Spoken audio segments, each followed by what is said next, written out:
Bonjour à tous, bienvenue dans votre émission La vie en Vosges, une émission où on s'intéresse cette semaine à la reprise d'activité. Trois invités sont avec nous en plateau. Maxime et Arthur sont deux jeunes boulangers. Ils ont décidé de se lancer sans tenir compte de leur âge. Ils sont depuis quelques semaines les gérants de la boulangerie chez Arthur et Max à Charmes. À leur côté, Aline Simon, la gérante du camping Les Nids du Lac à Sanché. Elle aussi s'est lancée dans une nouvelle aventure il y a quelques mois avec son mari. Ils sont les nouveaux propriétaires du camping de Bouzé. Un défi de taille, on fait le point pendant 26 minutes. Bonjour à tous les trois. Bonjour. Merci d'être avec nous. Alors Aline, on va démarrer avec vous. L'été se termine. Alors tout du moins, les vacances se terminent, parce que l'été, on n'a pas trop l'impression pour l'instant, mais quel a été le bilan de cette première saison qui est vite arrivée finalement ? Oui, très vite arrivé. L'été a été assez difficile, il faut le dire. On a été jeté donc assez vite dans le grand bain. Après, voilà, ça a été très enrichissant. Il est finalement passé très vite aussi. Une bonne première pour la suite, en tout cas, Oui, de bonnes oui, bases. oui. Parce que donc vous avez ouvert quand et vous avez finalement terminé les travaux quand ? On avait commencé les travaux au mois de janvier, mais on avait signé qu'au mois de mai. Voilà, donc ça c'est très vite. Le mois de juillet est très vite arrivé, Vous avez avec ouvert l'arrivée des premiers touristes. dès début juillet, les premiers Dès touristes. début juillet. D'accord, donc oui, en effet, on n'a pas le temps trop de... Non, pas trop le temps de sortir voir assez ce qui vite. arrive en fait. D'accord. De votre côté, Arthur, Maxime, un premier petit bilan, parce que vous avez ouvert vous aussi, début juillet, le Début 7. Arthur, un premier bilan. C'est un bilan positif aussi. Je veux dire, ça répond à nos attentes. La clientèle est là. On commence déjà à avoir des clients qui se fidélisent. Et notre clientèle est grandissante de jour en jour.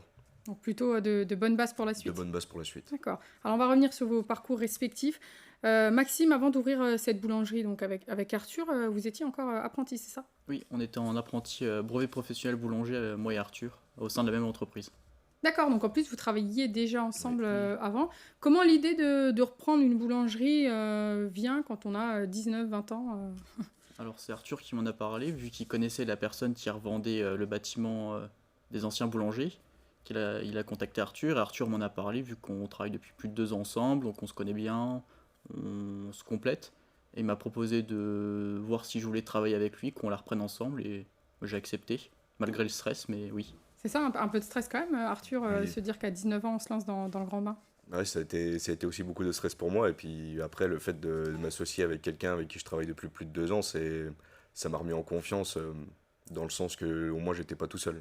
C'est ça, on s'appuie sur quelqu'un avec qui vous avez confiance. J'imagine qu'on ne propose Ah oui, pas le bah projet oui. à n'importe qui. Ah bah ça c'est sûr que oui, on le propose pas à n'importe qui.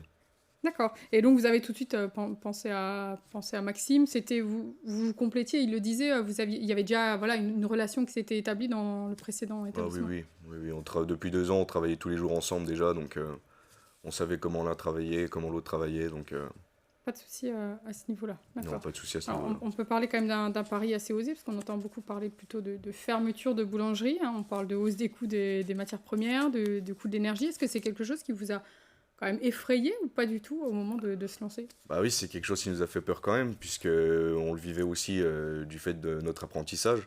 Notre patron nous en parlait, comme quoi il fallait faire attention avec les matières premières et tout ça, la hausse des prix. Et après voilà, c'était un pari risqué à prendre. Et puis on regrette pas, en tout cas pour moi, je regrette pas d'avoir pris D'avoir pris le pari, le risque, entre guillemets. d'avoir en pris le quelque risque sorte. en fait. D'accord. Donc on se lance... c'est assez perturbant de se dire à 19 ans, je vais me lancer, alors qu'à côté de moi, il y a des gens qui ont 20 ans d'expérience qui ferment. Maxime, vous avez pris ça en compte aussi, quand Arthur vous a proposé le projet ? Oui, je me disais, est-ce qu'on va être à la hauteur? Est-ce que la clientèle va suivre? Est-ce qu'on aura assez d'argent pour payer toutes les factures et matières premières? Est-ce que tout se passera bien? Et au final, on est assez confiant, tout se passe bien, on n'a pas de soucis particuliers. Et Pour l'instant, la clientèle se fidélise, donc Donc pour l'instant, tous les voyants sont au vert. tout est au vert. Donc vous étiez en apprentissage ensemble, vous faisiez la partie école où ? Au CFA d'Épinal, Au CFA d'Épinal, d'accord. Donc c'est en combien de temps c'était en 2 ans. Donc c'était 3 semaines d'entreprise, 1 semaine d'école. Ok. Et vous êtes tous les deux originaires de Charles ? Oui. Donc c'est une boulangerie que vous connaissiez auparavant, donc vous connaissiez mieux Arthur, c'est ça ? Je connaissais le propriétaire du bâtiment, pas la boulangerie en elle-même, c'est une boulangerie que j'étais jamais allé avant en fait. Et c'est juste, je connaissais le propriétaire du bâtiment.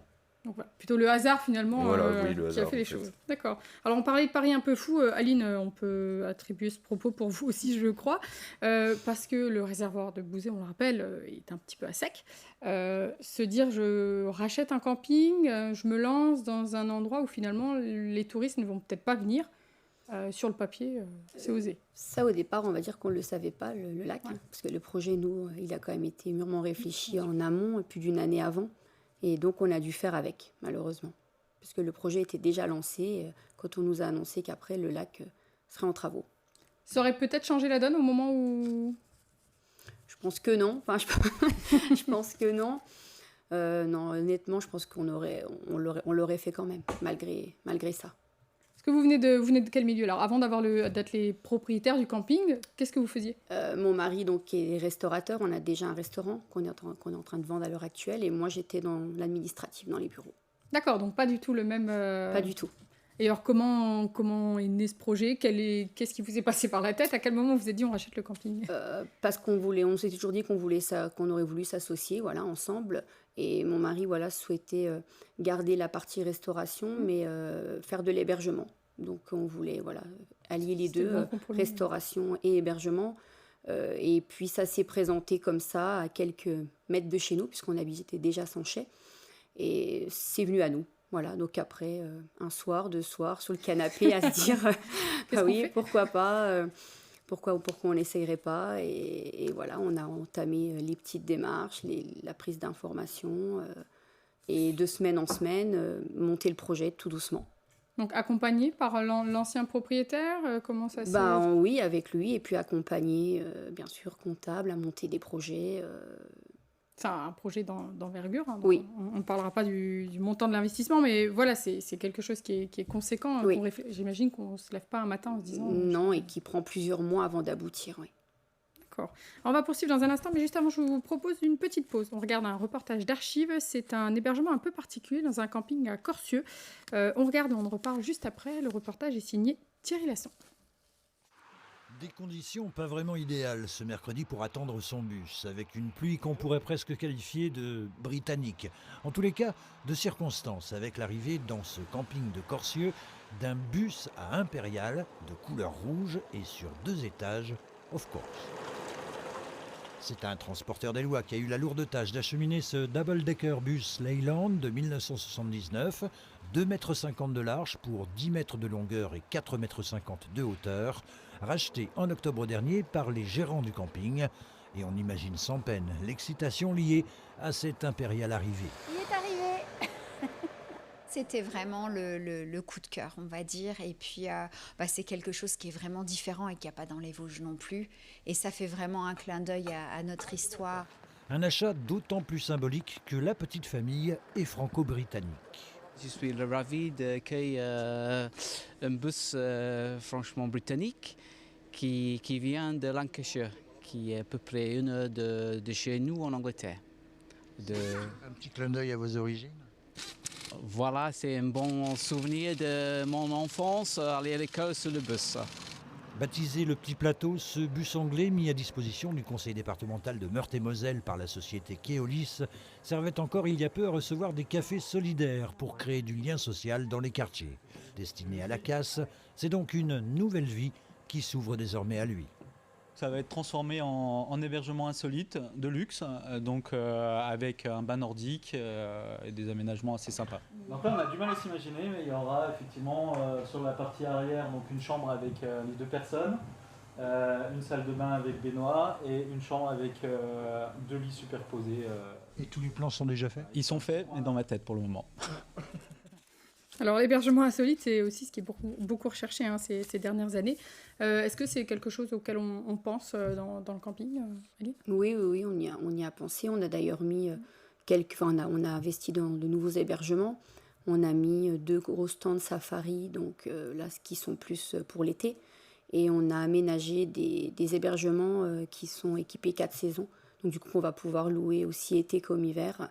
Et puis, 2 petits pods aussi, donc un petit hébergement pour 2 personnes avec des petits bains finlandais privatifs. Voilà. Donc, dans le but de faire de l'hébergement l'hiver sur des petites nuitées. Dans un département comme le nôtre, d'avoir un tourisme de 4 saisons, enfin en tout cas de proposer une offre 4 saisons. On parle beaucoup de tourisme et puis de retour dans les Vosges. Il y a eu plus 8% de fréquentation cet été dans les Vosges. Est-ce que vous l'avez Alors, vous n'avez pas d'éléments de comparaison, mais est-ce que vous l'avez senti? Est-ce que vous avez fait une saison où vous étiez complète tout l'été? Non, on n'a pas été complet tout l'été. Voilà, on a eu des semaines où on a été complet, mais pas tout l'été. Et puis, il faut dire aussi que la météo ne nous a pas forcément aidés quand on prend la première quinzaine d'août. C'est vrai que sur du mobilo, les gens, avec la pluie, restent, mais en emplacement nu, camping-car, caravane, quand on a vu des fois certaines journées ce qu'on a pris en eau, forcément, le camping se vide assez vite. Oui, c'est quelque chose qui a été partagé par l'ensemble des Oui, la météo campings. a été assez difficile, surtout sur début août. C'est ça, bien sûr. Surtout une première année, c'est un peu... Quand on se lance, ça fait un petit peu Oui, mal. oui. Combien d'hébergements? Combien de possibilités, en tout cas, emplacements et puis mobilo? Alors, on a 30 locatifs et 70 emplacements nus.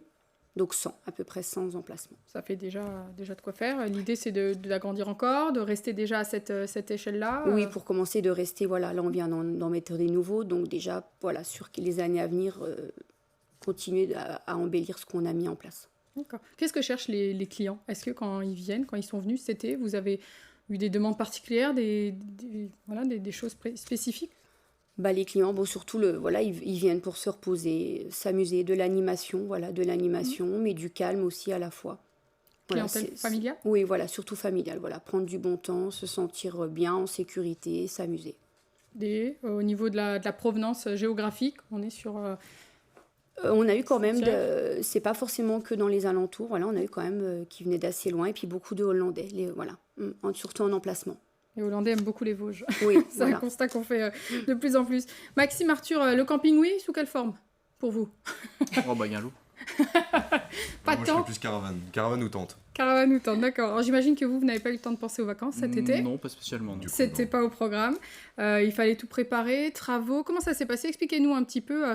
Alors c'était avant l'été parce que vous avez ouvert début juillet, mais au mois de juin, comment ça s'est fait tout ce projet? Dites-nous. Alors il y a eu la signature et après. Oui, avant l'ouverture, on a fait quelques essais en production. On a réaménagé comme on le voulait, faire quelques essais par-ci par-là, faire des réglages de machines. Puis le temps de faire l'achat de nos matières premières, de tout ce qu'il nous fallait. Il fallait attendre un peu de temps, puis régler tout ce qui était administratif aussi. C'est ça, parce que la partie administrative, j'imagine que ça prend un peu de temps aussi. Oui, c'est un peu compliqué au début. Et c'est pas le côté le plus sympa quand on est boulanger, on préfère, j'imagine, être... Ça c'est sûr, après voilà, faut bien... Quand on se passe en compte, on sait très bien qu'il y a tout qui va avec. Que ce soit la production, la vente, les papiers, l'administratif, tout ce qui suit. C'est un ensemble. C'est un ensemble. Vous avez été soutenu peut-être par vos familles quand on se lance comme ça, on s'appuie peut-être sur des personnes, des gens du métier aussi ou... On avait le soutien moral de nos familles. Après, pour tout ce qui était administratif et tout ça, on avait l'aide de notre comptable qu'on a pu appeler à n'importe quel moment de la journée. Donc il nous a vraiment beaucoup aidé sur tout ce qui était administratif.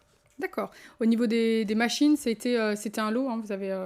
Il y avait déjà tout fourni, c'est juste le temps de s'adapter aux machines, de voir quand elles marchaient, vu que c'était pas les mêmes que ceux avec lesquels on avait l'habitude de travailler. D'accord, donc il faut un petit peu faire les tests, et puis on voit quelques images d'ailleurs, on était venu à votre rencontre cet été dans la boulangerie, c'était les débuts. Ouais. Donc à la fois boulangerie et pâtisserie, c'était ça l'idée? Oui. Aujourd'hui, pour vous, c'était important de proposer les deux? Vous avez les compétences pour faire les deux Arthur, c'était...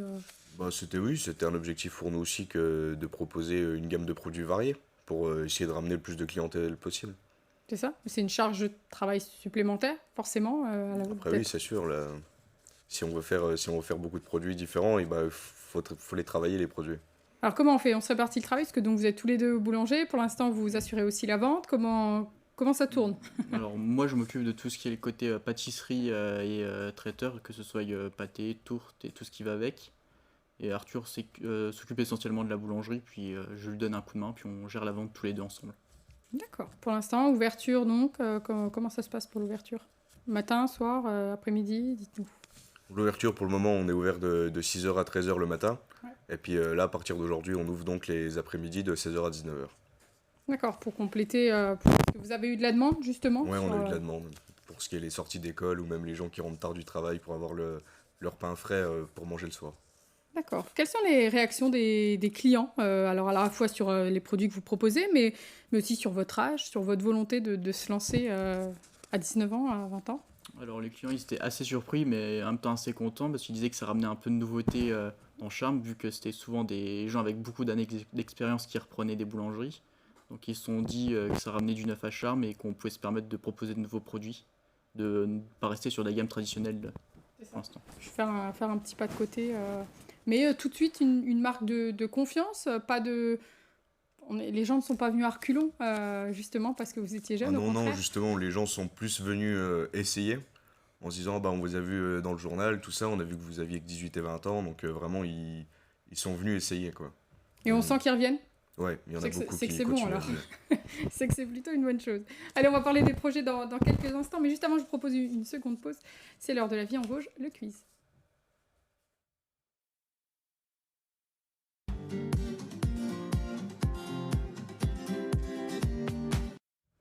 Alors, pas de stress, 2 questions comme chaque semaine.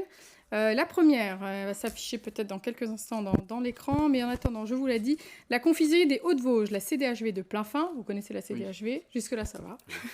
Alors, est-ce que c'est l'entreprise agroalimentaire la plus visitée de France? Est-ce qu'il s'agit de la seule à fabriquer des bonbons dans les Vosges? Ou est-ce qu'il s'agit du site le plus visité dans les Vosges en 2022? Je précise bien en 2022 parce que les chiffres 2023 ne sont pas encore connus. Alors, la confiserie des Hauts-de-Vosges de Plainfin, la CDHV, est-ce que c'est l'entreprise agroalimentaire la plus visitée de France, la seule à fabriquer des bonbons dans les Vosges ou le site le plus visité dans les Vosges en 2022? Alors, est-ce que l'un de vous a une idée sur la réponse? Oui, Oui, moi, je dirais là. Oui. Alors, allez-y. La Ali, 3. moi aussi, j'aurais dit la 3. La 3. la 3. Arthur. Ouais, 3 aussi. Alors, non. C'est pas ça. Donc déjà, c'est pas la 2, parce qu'on est d'accord, il y a plusieurs confiseries Oui. dans les Vosges, Oui. sur ça on est Oui. d'accord. Le site le plus visité dans les Vosges en 2022, c'était le site de Frébertuis City. D'accord. D'accord. Voilà, Oui. et donc c'est l'entreprise agroalimentaire la plus visitée de France, avec 260 000 visiteurs en 2022. Et de France. De France. De France, ouais, l'entreprise agroalimentaire, hein, Ouais. je précise bien. Il s'agit d'ailleurs pas de la seule confiserie à intégrer ce top 10, parce qu'il y a également la Bressaude, qui est dans le top 10 des entreprises agroalimentaires les plus visitées de France. Et à noter que la CDHV est également la 3e entreprise la plus visitée de France, tout secteur confondu cette fois. Donc voilà. Vous êtes déjà allé voir la CDHV? Non, Bah, pas écoutez, encore. va falloir Va y falloir y aller. remédier. Et la Bressaude, vous ferez les deux. Hein. Comme ça, y a pas de... je prends pas de part sur l'un ou l'autre. Hein. Alors, deuxième question. Sur quel itinéraire international... Alors déjà, est-ce que vous faites du vélo? Non. Eh bien, il va falloir s'y mettre. Non. Sur quel itinéraire international se trouve la voie verte reliant Coussé à Neufchâteau? Donc une voie verte qui a été inaugurée il y a quelques semaines maintenant, au mois de juin. Une voie verte qui fait 6 km qui relie Coussé à Neufchâteau. Elle fait partie d'un itinéraire. Est-ce qu'il s'agit de l'Eurovélo 3, la Scandibérique, l'Eurovélo 15, la Véloroute du Rhin ou l'Eurovélo 19, la Meuse à vélo? Alors là, si on la connaît pas, on peut pas l'inventer normalement. Est-ce que vous avez... Par élimination. Arthur, vous n'avez pas prononcé en premier tout à l'heure. Peut-être que il faudrait... Ouais, moi, je vais partir sur la 1. La une? Moi, je pars sur la 3. La Meuse à vélo. Ouais, la 3 aussi, moi. Ah, je vois que Maxime et Aline sont sur la même longueur d'onde. L'Eurovélo 3 traverse donc la France en diagonale de la frontière belge à l'Espagne, mais ne passe pas par notre département. La Véloroute du Rhin passe par Strasbourg, bien évidemment, mais pas par chez nous, toujours pas. Désolé Arthur. Et c'est bien la Meuse à vélo qui traverse notre département et qui emprunte les 6 km de voie verte reliant Neufchâteau à Coussé, tout à fait. Bon, ça va? C'était pas trop compliqué quand même. Non, Ça va.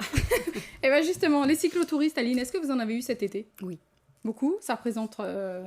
Ça représente, c'est pas ce qu'on a le plus, mais c'est vrai que là, on veut devenir en plus accueil vélo, puisqu'on voit bien qu'il y a quand même une demande par rapport à ça. Voilà. Oui, On, oui. on voit de plus en plus dans Oui, le oui, département. C'est vrai que ça se développe, hein, cette manière de voyager Oui. à vélo, même en famille. On a beaucoup qui Oui, font c'est assez ça. impressionnant d'ailleurs. Enfin, c'est vrai que quand on voit ce qu'ils sont capables de faire, on les voit arriver en vélo avec toutes leurs affaires. Et c'est vrai que ça nous tient à cœur. On va essayer de mettre en place de quoi les accueillir au mieux. Il y a beaucoup de choses maintenant qui peuvent être faites aussi pour accueillir les cyclotouristes, hein, les labels vélo, les choses Oui. comme ça qui peuvent être mis en place. En parlant de cible d'ailleurs, Arthur, Maxime, qui voyez-vous dans votre boulangerie? Alors, les habitants de Charmes, les personnes de passage. On a de tout. On peut avoir des personnes de charme, comme on est tombé sur des étrangers, des Hollandais qui passaient dans le coin en vélo. Les Hollandais, on y revient. Hein. Et où on a même eu des gens qui venaient de Nancy et de La Rochelle qui passaient par là, qui sont venus directement nous voir. Voilà, qui se sont arrêtés sur le passage. Qui ont entendu parler de nous et qui, vu qu'ils étaient sur le passage, se sont arrêtés à la boulangerie pour essayer. Plutôt une bonne chose, ça permet d'attirer des gens de loin. Et on sent vraiment, on parlait de fidélité des clients tout à l'heure, vous le sentez, ces personnes qui reviennent tous les jours pour acheter leur baguette de pain, pour acheter les Il y a croissants. beaucoup de clients qu'on voit tous les jours qui viennent prendre le pain le matin. Souvent le matin qu'on les croise. Mais oui, sinon il y a beaucoup de gens qu'on reconnaît qui passent souvent. D'accord, donc c'est plutôt une bonne chose, c'est que ça plaît. Est-ce que pour l'heure, vous rentrez dans vos frais, vous arrivez à vous en sortir? Est-ce que ça... Pour l'instant, oui, on n'a pas à se plaindre, on arrive à rester dans les frais et à pouvoir payer nos factures. Principal. Si on se projette dans 3 ans, dans 5 ans, l'idée c'est...